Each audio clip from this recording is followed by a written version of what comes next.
औरतें टेढ़ी पसली से पैदा हुई है, उनको सीधा करने की कोशिश मत करना। उनको सीधा करना चाहेगा तो टूट जाएगी, टूटना तलाक है। तो औरतों को उसी हालत में रहने देना, उसको मार धाड़ कम करना, समझाना ज्यादा, उसको समझाना। नाबीना के हाथ में तलवार मत देना, वरना किस किस की गर्दन काटेगा कहना मुश्किल है। दाना तजर्बाकार आदमी के हाथ में F-16 मत देना, वरना किन किन की जान लूटेगा कहना मुश्किल है। F-16 उसके हाथ में रहे जो एक तजर्बाकार सिपाही हो, तलवार उसके हाथ में दे जो एक शानदार पहलवान मौजूद हो। वरना अगर किसी कमजोर के हाथ में दे दिया तो फिर क्या होगा? कौन सी आबादी जलेगी, कौन सा घर तबाह होगा, कितनों की जाने जाएंगी। ना अहलों के हाथ में इल्म चला जाए, वही इल्म गुरूर का जरिया बन जाता है। ना अहलों के हाथ में दौलत चली जाए, वही दौलत तबाही का जरिया बन जाती है। ना अहलों के हाथ में पावर चला जाए तो फिर उस पावर का गलत इस्तेमाल समाज के चैन में आग लगा देता है। अहल प्रधानमंत्री बनने के लिए अहल चाहिए, गृह मंत्री बनने के लिए अहल चाहिए, चीफ मिनिस्टर बनने के लिए अहल चाहिए। अहल वो हो जिसका सीना चौड़ा हो, जिसके दिल में सब समा जाए, तमाम कचरा समा जाए, मगर सोच की सोच गंदी ना हो, उसका ज़मीर जिंदा हो, उसके हाथ से क्राइम का सुदूर ना हो, उसके कानून से सदियों तक मानवता का भला छुपा हुआ हो। एक को भला दे, एक की भलाई के बारे में सोचना और दूसरों को तबाही की आग में जलाने की सोच करना, ये नाअहल है। और नाअहल हाकिम उस वक्त बनता है जब दुनिया में क्राइम बढ़ जाते हैं, जब रियाया गंदी होती है, उसका राजा भी गंदा मुसल्लत हो जाता है। जब रियाया जब प्रजा क्रिमिनल हो जाती है, उसका हाकिम सरदार महा क्रिमिनल हो जाता है। इसलिए अगर कोई चाहता हो कि हमारे घर में सुकून रहे, मोहल्ले में सुकून रहे, मेरा हाकिम अहल बन जाए, मेरा सरदार अहल बन जाए, मेरे गांव का विधायक, मेरे गांव का प्रधान, मेरे गांव का मुखिया, ये सब अहल बन जाए, सबसे पहले कौम को सुधरना होगा। अपने घर में इंसानियत को लाना पड़ेगा। जिस दिन घर घर में इंसानियत का चिराग चला तो उसका हाकिम डकैत नहीं होगा, उसका हाकिम आदिल हो जाएगा, इंसाफर हो जाएगा। मैंने कहा था मेरा मकसद हयात अल्लाह की इबादत है। तमाम मोमिन अल्लाह की बंदगी शुरू कर दें, बाकी फिर वह दुनिया में हाकिम कौन बनेगा उसके लिए ज्यादा हाथ उठा के दुआ करने की जरूरत नहीं है। जिस दिन मदरसा आबाद हुआ, मस्जिद आबाद हुई, जिस दिन मेरा घर सजदों से आबाद हुआ, जिस दिन मेरा सीना इस्लाम के नूर से आबाद हुआ, अगर दुआ नहीं भी करेंगे तो डॉक्टर इकबाल ने कहा है इस कदर अल्लाह की मार्फत का नूर हासिल कर, इस कदर पेशानी को सजदे में रख, इस कदर अल्लाह की बात मान, इस कदर मुस्तफा की गुलामी कर कि दुआ के लिए हाथ नहीं भी उठे तो फिर खुदी को कर बुलंदी इतना कि हर तकदीर से पहले खुदा बंदे से खुद पूछे बता तेरी रजा क्या है। यानी जब पेशानी सजदों से तर रहेगी, मस्जिदें आबाद रहेंगी, दुआ करने से पहले रब पूछेगा मेरे बंदे तुझे क्या चाहिए, कौन सा हाकिम चाहिए। मैं जितना बड़ा नेक बनता जाऊंगा, अल्लाह उतना ही ज्यादा हमारे ऊपर मेहरबान होकर मेहरबान हाकिम को मुसल्लत करता चला जाएगा। हमारी एक्टिविटीज पे नजर नहीं रहती, हमने अपने घर में मानवता नहीं दानवता को जगह दिया, ना अहल लोगों से समाज भरता जा रहा है। नतीजे में जब जिंदगी तल्ख हो गई तो अब आदमी खुदकुशी के सहारा ले रहा है। यानी जब वो सब बाहर से घूम के आया, उन्होंने औरतों को घुमाना, पैसे देना, उसको खूब बाजार जाने देना, जिसको कंट्रोल में रखना था। बुजुर्गों ने कहा है कि अपनी बेटियों, अपनी बहनों, बीवियों को जब जवान हो जाए उसे छत पे नहीं जाने दे, क्योंकि छत पे जाके जहां अजनबी मर्दों पे नजर पड़ेगी उनके दिल में वसवसा पैदा होगा, उनकी आंखें उन्हीं आवारों की तरह अपनी खुराक तलाश करेंगी। जिस तरह हमारे नौजवान खुराक तलाश करते हैं, उसके मौके पे जाए तो वो खुराक तलाश करते हैं कहां मिले कि आंख को मैं सेकूं, उसी तरह औरतें भी अपनी खुराक तलाश करती हैं। जवान जब हो जाती हैं वो अपने हम उम्र लड़कों को तलाश करती हैं कि हम उनको देख लें, हम उन पर नजर दौड़ाएं। इस बुजुर्गों ने कहा कि छत पे मत जाने दे ताकि अजनबी मर्दों पे नजर नहीं पड़े, उनको मोटी चादर डाल दे ताकि उनके दिल में गंदा वसवसा पैदा ना हो, उनको शादी ब्याह की महफिलों में मत जाने दे जहां नाच और गाने और मौसीकी का इस्तेमाल हो, वहां उसे मत जाने दे। सरकार आला हजरत ने औलाद की तरबियत के ताल्लुक से एक रिसाला लिखा है, उस रिसाले में आला हजरत ने सारी बातें लिखी हैं। हमने चूंकि आला हजरत को इतना ही जाना है कि आला हजरत ने वहाबी देवबंदी को काफिर कह दिया, आला हजरत ने इसके रिसालत की बात कर दी, उसका नाम सुनते हैं और झूम जाते हैं। ये नहीं सोचा कि आला हजरत ने किस किस डिपार्ट में काम किया है, उन्होंने किस किस जमीन को टच किया है। वह इस्लाम के मुजद्दिद होने के नाते जिन दरवाजों से इस्लाम पे गर्द और धूल जम रही थी, उन सारी धूल के साफ करने वाले को मुजद्दिद कहते हैं। इस्लाम पे जिस नुक्ते नजर से हमला हो उसका डिफेंस करने वाले का नाम मुजद्दिद होता है। चाहे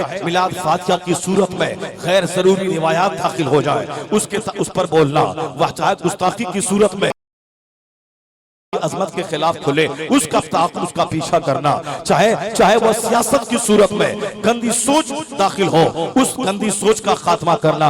यानी जिस तरह से जिस चोर दरवाजे से भी गैर इस्लामी सोच दाखिल हो सबका सत्तेबाब करना, हर दरवाजे पे इस्लामी फिक्र का पहरा बैठा देना और तमाम कचरे को साफ करने वाले का नाम मुजद्दिद होता है। मुजद्दिद रिवाइवलिस्ट होता है, मुजद्दिद रिफॉर्मर होता है। इसीलिए जहां ये सोच पैदा हो गई, आला हजरत ने औलाद की तरबियत के ताल्लुक से कलम उठाया।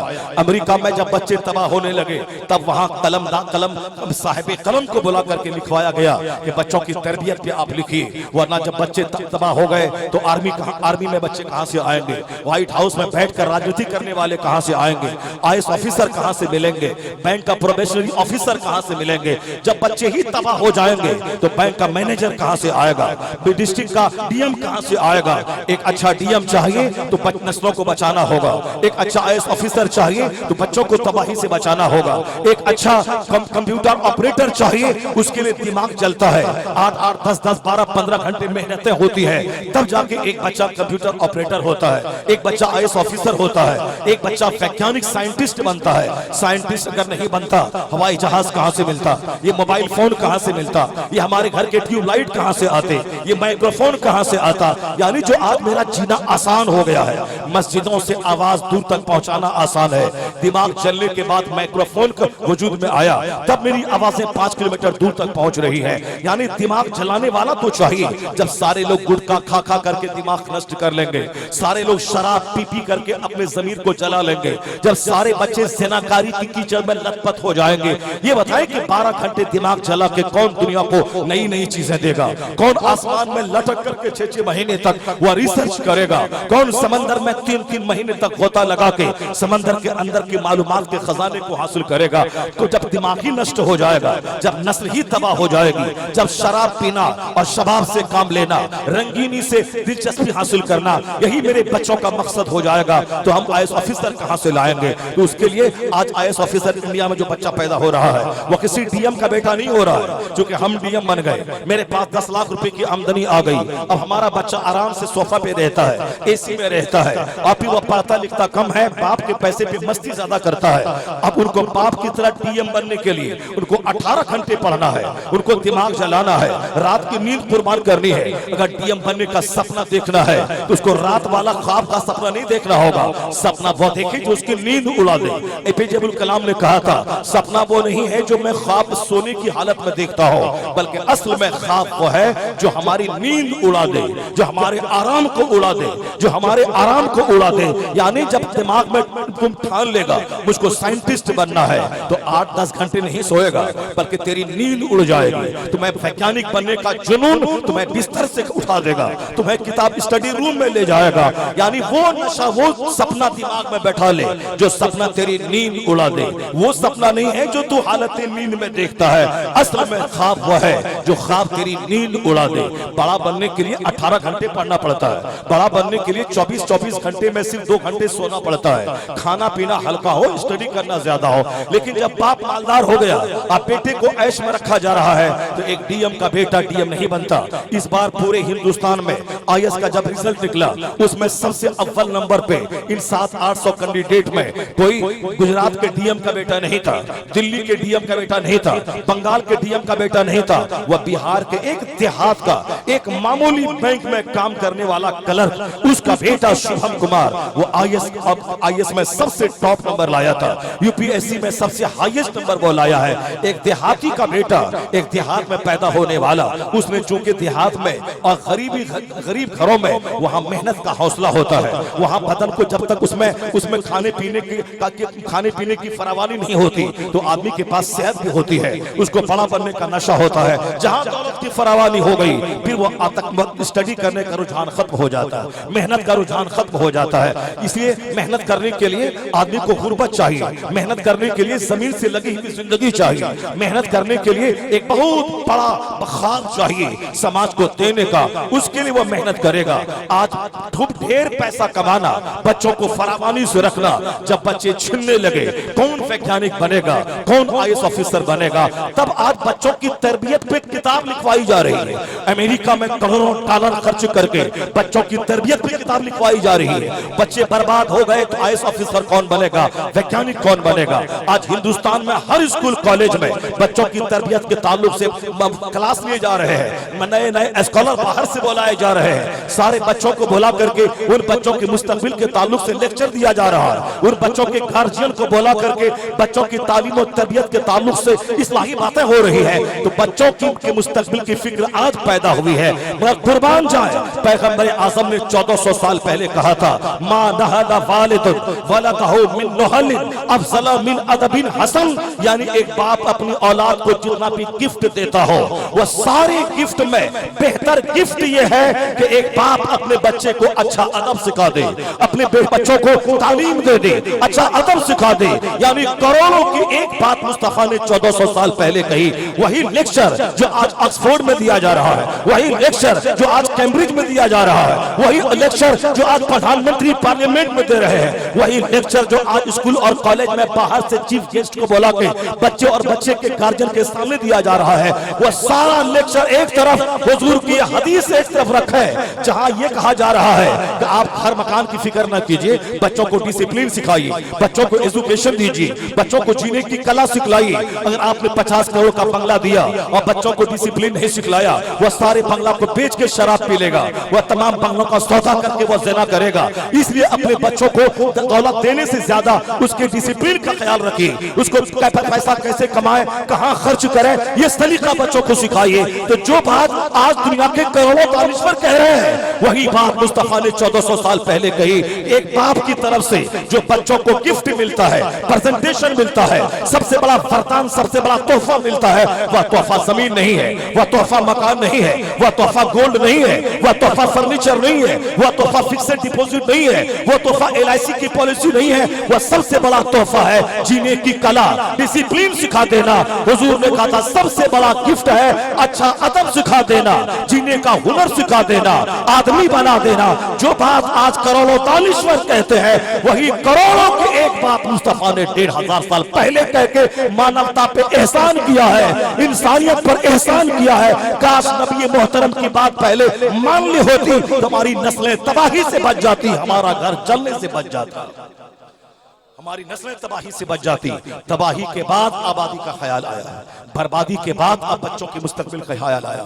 जब बच्चे हाथ से निकल गए, नाफरमान हो गए, तब लोगों को आज उन बच्चों के डिसिप्लिन का ख्याल आया है, तब बच्चों की मेहनत का ख्याल आया है कि बच्चों के हाथ में ज्यादा टॉफी न दें वरना सेहत के दुश्मन आप ठहरेंगे, बच्चों को ज्यादा आजादी न दें वरना आपके बच्चों का मुस्तकबिल अंधकार में हो जाएगा। अब बाप की नींद टूटी है कि पैसा गर्चे मेरे पास 1 करोड़ है, मैं बच्चों को दे सकता हूँ 50 केजी टॉफी, लेकिन ये इनकी सेहत के लिए खतरनाक है। इसलिए पैसे की मौजूदगी में एक बाप अपने बच्चों को इस तरह की टॉफी नहीं देता है, आजादी नहीं देता है। वो बच्चों का दुश्मन नहीं कि जो 2-4 तमाचा मार के स्कूल ले जाए, वो बच्चे के मुस्तकबिल का वह दोस्त है।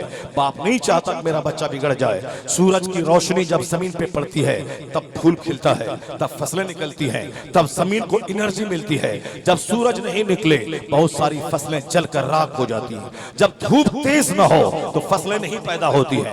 फसलों को पैदा होने के लिए रात की चांदनी भी जरूरी है और धूप की सख्ती भी जरूरी है। फसलों को निखारने के लिए रात की तारीकी भी जरूरी है और दिन का जबरदस्त उजाला भी जरूरी है। जब सख्त धूप होती है तब पास फसलें निखर के सामने आती है, उसमें पालियां निकलती हैं, उसमें शानदार दाने निकलते हैं। और जहां सिर्फ नॉर्मल माहौल हो, धूप तेज न हो, वहां का पौधा बढ़ तो जाता है मगर पालियां नहीं निकलती, वहां दाने नहीं निकलते, के दाने अगर निकलते भी हैं तो नाकारा निकलते हैं। जो पौधा ठंडे में रहता है वह पौधा बढ़ तो जाता है, ना अच्छा फूल निकलता है ना अच्छा फल आता है। जो पौधा धूप में रहता है जहाँ जल कर वो उसका पत्ता मुरझा जाता है, लेकिन सुबह सवेरे रात की तारीकी के बाद शबनम खाने के बाद सारे पत्ते हरे भरे हो जाते हैं। और सिर्फ न बारिश ही रहे तो पौधा जल के राख हो जाएगा, और सिर्फ धूप ही रहे तो पौधा जल कर राख हो जाएगा। धूप भी चाहिए और रात की तारीकी भी चाहिए, बरसात का पानी भी चाहिए, उसे ठंडी के मौसम की सर्दी भी चाहिए। ये क्लाइमेट की तब्दीली हमको तबाह करने के लिए नहीं है, ये हमारी आबादी के लिए है, ताकि इंसान का जीना आसान हो जाए। इसीलिए रात और दिन की तब्दीली है, इसीलिए मौसम की तब्दीली है, इसीलिए सीजन की तब्दीली है। बेंगलोर में आप जाएं, वहां थोड़ी सी सर्दी बढ़ी तो सारा हॉस्पिटल मरीजों से भर जाता है। थोड़ी सी गर्मी बढ़ी वहां सारा हॉस्पिटल पेशेंट से भर जाता है। वहां बेड नहीं मिलता कि पेशेंट को रखवाए, क्योंकि हमको क्लाइमेट नॉर्मल रहता है। नॉर्मल का मतलब अक्सर बेशतर रोजाना बारिश होती रहती है। यानी वो समझ लें कि हिंदुस्तान की सेकंड बंबई। सारे लोग वहां जाके घर बनाना और घर खरीदना चाहते हैं, क्योंकि अप्रैल मई जून में जहां बंगाल में बदन जलता हो वह आदमी एक कंबल ओढ़ के बेंगलोर में सोता है, क्योंकि वहां का रात का क्लाइमेट ऐसे ही नॉर्मल रहता है। मैंने 2-3-4 साल उस फजाओं में रह के मैंने देखा, मौसम अच्छा तो है। यहाँ अप्रैल मई जून अगर बदन जले तो बेंगलोर भाग जाए, लेकिन वह मौसम उतना उम्दा नहीं होता है। वह सेहत का दुश्मन है वह मौसम, जहाँ धूप शिद्दत से न आए, जहाँ बदन नहीं जले। जिस तरह हमारे बिहार बंगाल नॉर्थ में होता है, धूप है तो जबरदस्त धूप, बारिश है जबरदस्त बारिश, सर्दी है कड़ाके की सर्दी।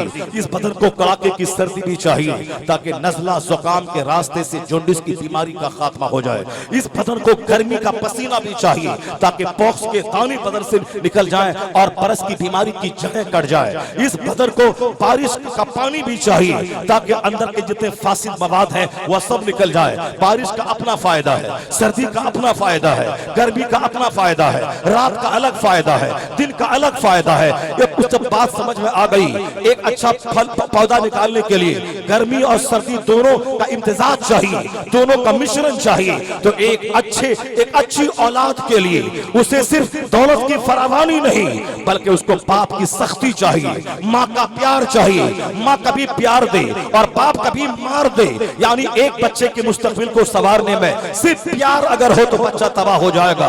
उसको माँ का प्यार भी चाहिए और बाप सूरज की तरह उस बच्चों पे अपनी गर्म किरणों को डालता है। वो अपने हसीले चेहरे को दिखाता है, आंख दिखाता है, उसे 2-4 तमाचा मारता है। तो बाप की सख्ती कैरेक्टर बिल्डिंग में अहम रोल अदा करती है और माँ का प्यार बच्चों की कैरेक्टर बिल्डिंग में अहम रोल अदा करता है। जब दोनों चीजें मिल जाती हैं तब एक बच्चों का मुस्तकबिल संवरता है। उसी तरह औलाद की तरबियत में बेजा लाड प्यार बच्चों को बर्बाद कर देता है। बेजा बच्चों की तरफदारी ये बच्चों के मुस्तकबिल को तबाह कर देता है। तो आज ये सारी बातें जो आज करोड़ों रुपए खर्च करके आज के दानिश्वरों से लिखवाई जा रही है, ये एहसान इस्लाम का है। ये माँ की गोद से लेकर कब्र की गोद तक जिन जिन बातों की जरूरत थी वो सारी बातें मुस्तफा ने पहले हमें अता फरमा दी है। जरूरत है कि मुसलमानों का बच्चा अपने पैगंबर को पढ़े। जरूरत है कि आज मुसलमानों की हर बेटियां हर बीवियां अपने पैगंबर आजम की तालीमात को हासिल करें। आज जरूरत है कि हमारे घर में अखबार बाद में पढ़ा जाए, पहले हुजूर की हदीस पहले पढ़ी जाए। जरूरत है कि आज मेरे घर में पॉलिटिकल चर्चा बाद में हो, पहले मजहब का चर्चा पहले हो, वरना खाना पीना कमाना और मर जाना ये काम तो जानवर भी करता है, ये काम तो हिंदूज भी करते हैं, ये काम तो क्रिश्चियन भी करता है, ये काम यहूदी भी करता है। मुझसे ज्यादा दौलत उसके पास है, मुझसे ज्यादा 50-50 करोड़ के महल उसके पास है, मुझसे ज्यादा कीमती 10 करोड़ की गाड़ियां उनके पास है।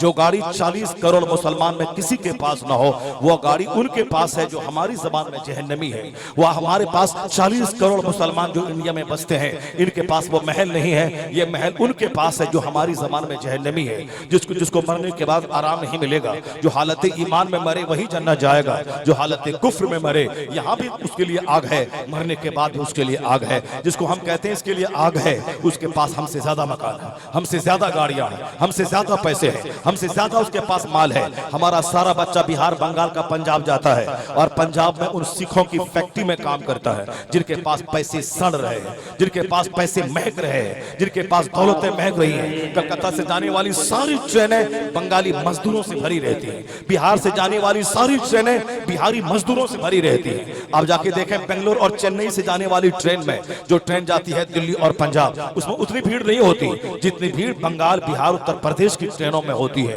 क्योंकि यहाँ गरीबी ज्यादा है, आबादी ज्यादा है। अब इसको रोजी रोटी हासिल करने के लिए घर से बाहर जाना है। अब कहाँ जाना है? ये रुख नहीं करते हैं दूसरे शहरों का, ये रुख करते हैं पंजाब का, जहाँ फैक्ट्री की भरमार है, जहाँ खेती बाड़ी करने वाले मजदूरों की तलाश है, जहाँ कोई भी 50 आदमी जिस वक्त चला जाए सबको काम मिलता है। वहाँ की फैक्ट्री किसके पास है? उसी के पास जो मेरी जबान में जहन्नम जाएगा। आज बम्बई सारे लोग रुख करते हैं, सबको काम मिल जाता है। इतने बड़े काम के डिपार्ट हो गए हैं अलग अलग, तामीरात का अलग है, इंटीरियर डेकोरेशन का डिपार्ट अलग है, सब रंग पेंट का डिपार्ट अलग है, ग्रिलिंग का डिपार्ट अलग है, अब साहब वो स्टील का की खिड़की का अलग डिपार्ट कायम है। यानी अब वाल में पेंट करना, उसमें नक्शो-निगार बनाना, फॉल्स सीलिंग बनाना, ये सब अलग अलग डिपार्ट हो गया। पैसे चारों तरफ बिखरे हुए हैं, सिर्फ कमाने वाला चाहिए। और ऐसे माहौल में अगर कोई पैसे कम है उसकी शिकायत करे, यह समझ ले कि काम चोर है, यह बुज़दिल है। जबकि हर तरफ पैसे बिखरे हैं, उसके लिए मेहनती चाहिए। वह रात में नींद कुर्बान कर दे,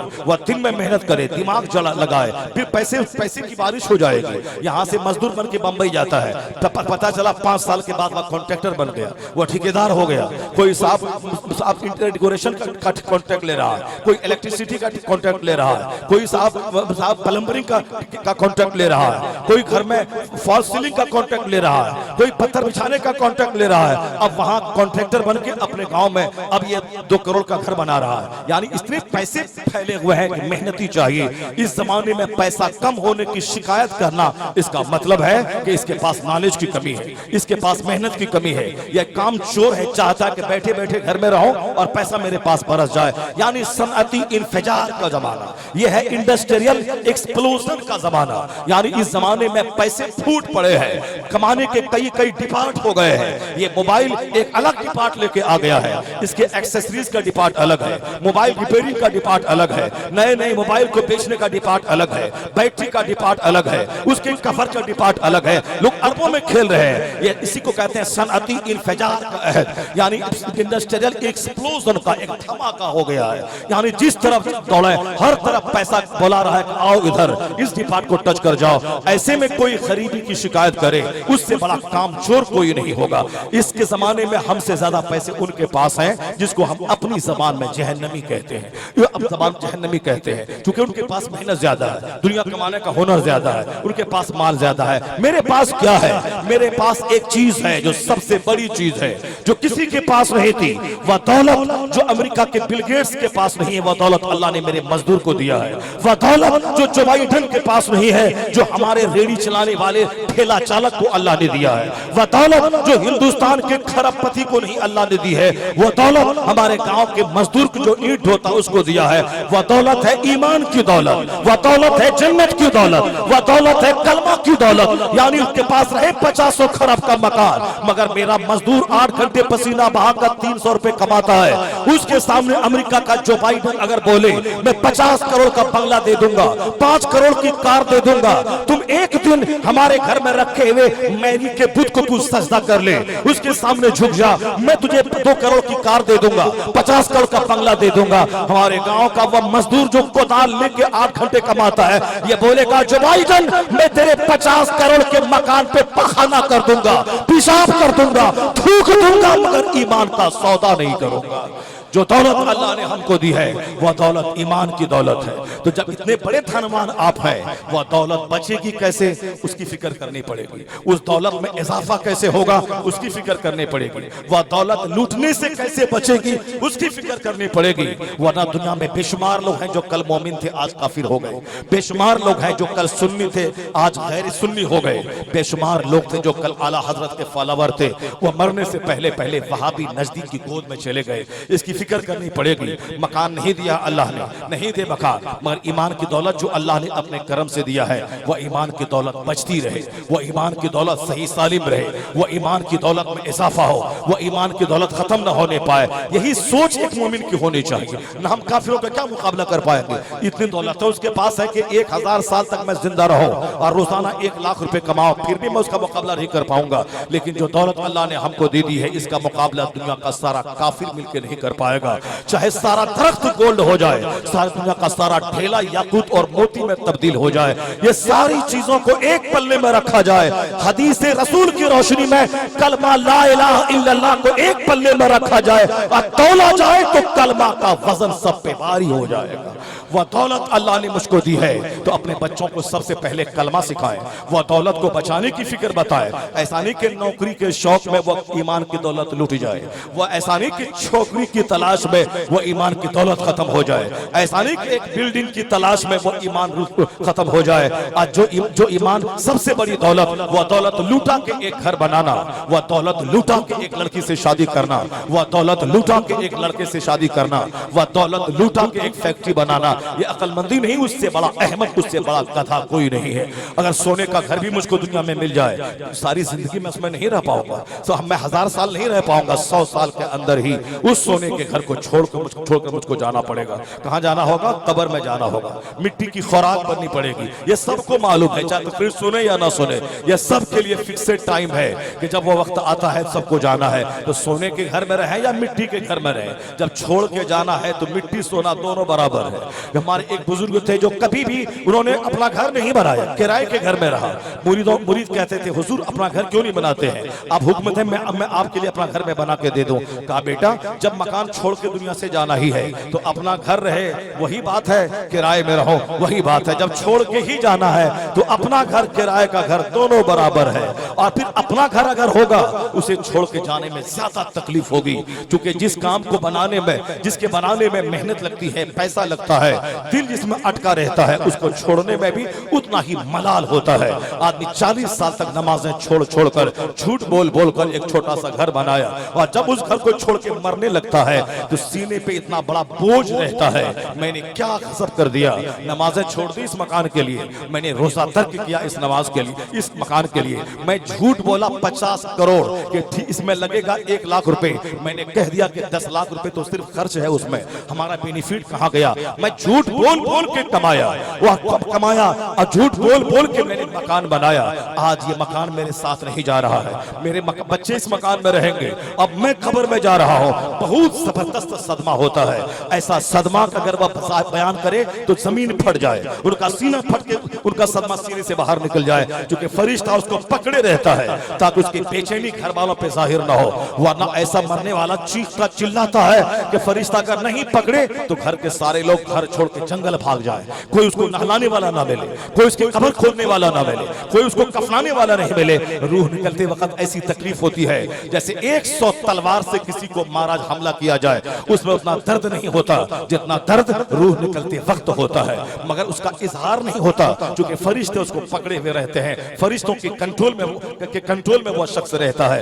वरना अगर दूसरों के सामने उसकी बेचैनी जाहिर हो गई, माँ तड़प के मर जाएगी, बाप तड़प के मर जाएगा, घर के सारे लोग गरीबान नोच कर घर से भाग जाएंगे। आया है किताब में जब मरने वाला मरता है और घर के लोग रोते हैं तो उसकी दहलीज पर खड़ा होकर एक फरिश्ता कहता है रोने वालों से, तुम लोग क्यों रो रहा है इनकी मौत पर? मुझे तो इस घर में उस वक्त तक आना है जब तक कि एक बच्चा यहाँ जिंदा रहेगा और उस वक्त तक मैं आऊंगा। तुम अपने बेटों को उतना नहीं पहचानते जितना मैं पहचानता हूँ। तुम देखता है ये मेरा बेटा है, मैं देखता हूँ कल सुबह के 8 बजे इसकी मैं रूह निकालने के लिए इस घर में आऊंगा।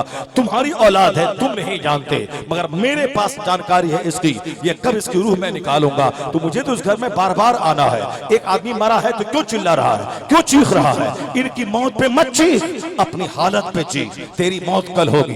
अपनी जिंदगी पे चीख, अपनी हालत पे चीख। इसकी हालत पे क्या तू रोता है? अपनी हालत पे अफसोस कर। आया है है किताब में, फरिश्ते की उस बोली को अगर घर के लोग सुन ले, मुर्दा को छोड़कर सब जंगल निकल जाएंगे, लाश सड़ जाएगी, कोई दफनाने वाला ना होगा। मगर चूंकि इस बात को जिन्नात और हैवान के अलावा कोई नहीं सुनता है, इंसान सुने तो सीना फट जाए, मरने वाला अपनी जगह सड़ जाएगा, कोई दफनाएगा नहीं, घर के सारे लोग भाग जाएंगे। जब मुर्दे को दफना के आप घर से कब्रिस्तान से लौटते हैं, मालूम है दफनाने से पहले आप चीखते थे, आप चिल्लाते थे। वह जवान बीवी छोड़ के मरा था, बीवी सर के बाल नोचती है, दीवार से सर टकराती है, छोटे छोटे बच्चे उसके कहते हैं अब मैं जिंदा रखे मैं क्या करूं। मगर जैसे ही दफना के आप लौट जाते हैं, वह धीरे धीरे सदमा कम हो जाता है, सीधी कम हो जाता है, आपको सब्र होने लगता है, आप फिर दोबारा अपनी जिंदगी में वापस लौटने लगते हैं। 2 4 10 दिन 50 दिन के बाद ऐसा लगता है 40वां खत्म होने के बाद कोई बाप इसका था ही नहीं जो मरा है, कोई माँ इसकी थी ही नहीं जो मरी है,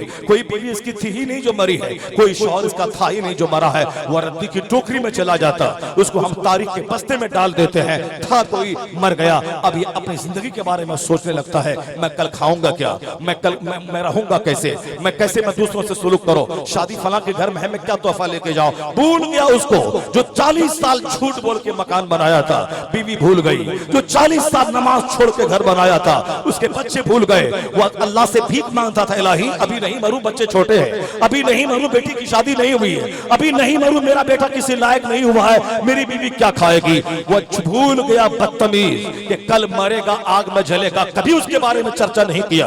अगर अभी मर गया, अभी ज्यादा सजा मेरे पास नहीं है, अभी ज्यादा रोजा मेरे पास नहीं है, इलाही अभी मौत मत देना, अभी जी भर के तहज्जुद नहीं पढ़ा हो, जी भर के इशराक नहीं पढ़ा हो, जी भर के अवाबीन नहीं पढ़ा हो, जी भर के तिलावत नहीं किया हो, इलाही जी भर के 100 रकात नमाज नफल अदा नहीं किया हो। ये बताए कोई करोड़ों में कोई ऐसा मिलेगा जो ऐसा बोलता हो, इलाही अभी नहीं मरे तो 4-5 साल की जिंदगी और दे दे, ताकि रोजाना जी भर के 5 नमाज़ें बाजमात मस्जिद में पढ़ लो, और तहज्जुद भी पढ़ लो, इशराक भी पढ़ लो, अवाबीन भी पढ़ लो, नमाज़ें पंजगाना के अलावा 50 रकात नमाज़ नफल डेली पढ़ लो। करोड़ों में कोई नहीं मिलेगा, ये बोलने वाला मिलेगा। इलाही अभी मौत मत दे, बेटी छोटी है शादी दिला दो उसको, बेटा छोटा है उसको पढ़ा दो, मेरे मरने के बाद बच्चे भी लग जाएंगे, मेरी बीवी बेवा हो जाएगी, खिलाने वाला कौन होगा। ये यकीन कर ले कि तेरे मरने के बाद तेरा बेटा तुझसे अच्छा खाएगा, तेरे मरने के बाद तेरी बीवी अच्छी हालत में रहेगी, क्योंकि जो कायनात को चलाता है, जो अल्लाह पर यकीन पुख्ता कर ले, वो जानता है कि जो अल्लाह मुझे खिलाता है वही अल्लाह मेरी औलाद को भी खिलाएगा, जो अल्लाह मुझे खिलाता रहा मेरी औलाद को भी खिलाएगा। ये यकीन जब पुख्ता हो जाता है तो आदमी रोजी की फिक्र कम करता है, जन्नत की फिक्र ज्यादा करने लगता है।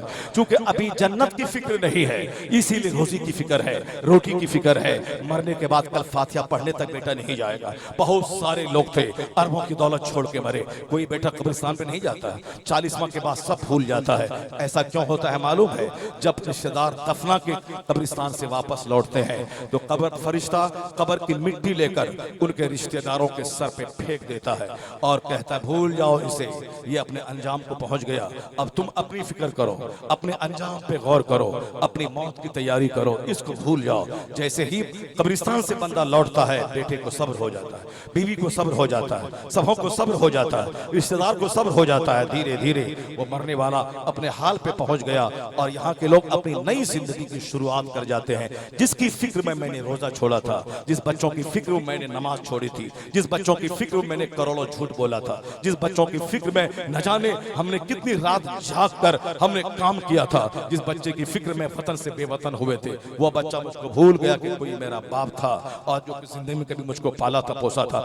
इसलिए नेक लोगों की कहानी यही मिलती है, वो अपने घर में मकानात की बात कम करते हैं, वहाँ तामीर सीरत की बात ज्यादा करते हैं। नेक लोगों की जिंदगी में ये कहानी मिलती है, वो अपने घर में बाल बच्चों पर अल्लाह की जात पर यकीन और तवक्कुल को पुख्ता करते हैं। उमर इब्न अब्दुल अजीज रज़ी अल्लाह ताला अन्हु, ये वलियों के सरदार का नाम है, मुत्तकियों के इमाम का नाम है। ऐसा नहीं सिर्फ मस्जिद में बैठ के वो नमाज पढ़ते थे।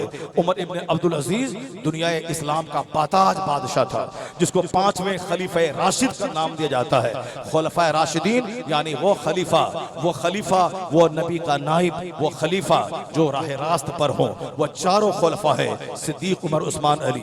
ये चारों खुलफा राशिदीन खुलफा अरबा कहलाते हैं, यानी ये चारों की खिलाफत राशिदा है, ये खिलाफत हक है, उसमें कहीं से कोई त्रुटि तलाश करना ये हिमाकत और बेवकूफ़ी है। बहुत सारे कलमा पढ़ने वाले अच्छे लोगों की सोहबत में ना रह करके हजरत अमीर मुआविया के खिलाफ गालियां देते हैं, बकवास कहते हैं, राफिजियत बढ़ रही है, है। लोग अहले बैत की मोहब्बत में सहाबा से बुग़्ज़ रख रहे हैं। हजरत उस्मान गनी जिस जगह अपने घर में शहीद हुए थे उस जगह के बारे में आया है कि 30,000 खत्म कुरान उस जगह उस्मान गनी ने किया था जिस जगह उनकी शहादत उनके घर में हुई थी। इतना बड़ा तकवा परहेजगारी का मीनार कहीं आप नहीं देखेंगे। वह ज़ुन्नुरैन मुस्तफ़ा के दामाद हैं, उनके निकाह में मुस्तफ़ा की 2 शहजादियां हैं, लेकिन उसके बावजूद इस कदर इतने बड़े मुत्तकी जब कब्रिस्तान में जाते तो कब्र को देखते थे, इतना रोते थे, दाढ़ी भीग जाती थी, दाढ़ियां भीग जाती थी, दाढ़ी भीग जाती थी, रोते रोते मिट्टी जमीन की भीग जाती।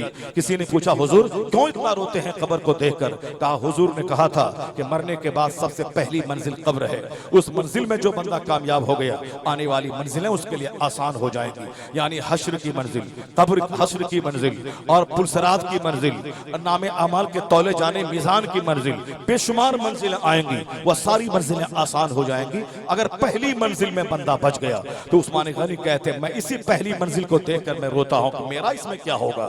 जो ज़ुन्नुरैन है जिनके निकाह में हुजूर की 2 शहजादियां हैं जो दामादे पैगंबर है, उनको इतना डर है कि मेरा इस कब्र में क्या होगा। जिनके जन्नती होने की बशारत पैगंबर आज़म जो जन्नत के मालिक हैं उसने जन्नत की बशारत ही नहीं दी, जन्नत की सनद दे दी, जन्नत का सर्टिफिकेट दे दिया। सारे सहाबा तो जन्नती है ही, लेकिन उन सारे सहाबा में 10 सहाबा जिनको हुजूर ने स्पेशल तौर पर जन्नत का मुजदा सुनाया है वो अशरे मुबश्शरा में उस्मान गनी एक शामिल है। उसमें वो अशरे मुबश्शरा की सनद पाने वाला, जन्नत का टिकट हुजूर से हासिल करने वाला इतना रो रहा है कि मेरा इस कब्र में क्या होगा। मुझको कौन जन्नत की सनद दे सकता है? मेरा पीर नहीं दे सकता है। पीर खुद रात भर रोता है, इलाही मेरी मौत ईमान की हालत में देना। खुद पीर 50 दरगाहों पे हाजिरी देकर वो अपने ईमान की हिफाजती सलामती की दुआ की भीख मांगता है। वो हमें जन्नत की सनद कौन दे सकता है? हम जन्नत कौन जाएगा उसकी पहचान कोई बता सकता है। जन्नत जाने वाला कौन कौन सा काम है ये रास्ता कोई दिखला सकता है, लेकिन परफेक्ट में तू जन्नत जाएगा ही ये कोई नहीं कह सकता है। यह सिर्फ मुस्तफा जान रहमत की जात गिरामी है, वही जात कह सकती है, क्योंकि वह जन्नत के मालिक हैं। वह जिसको चाहे जन्नत की सनद दे दे। तो पीर भी रोए, मुरीद भी रोए जब इस्लामी सोच उसको पैदा हो जाएगी, क्योंकि जन्नत के मालिक का दामाद रो रहा है। हजरत मौला अली हैं, एक बार कह रहे थे कि जाओ मैंने तुझको तलाक दिया, मैंने तुझको तलाक दिया। वो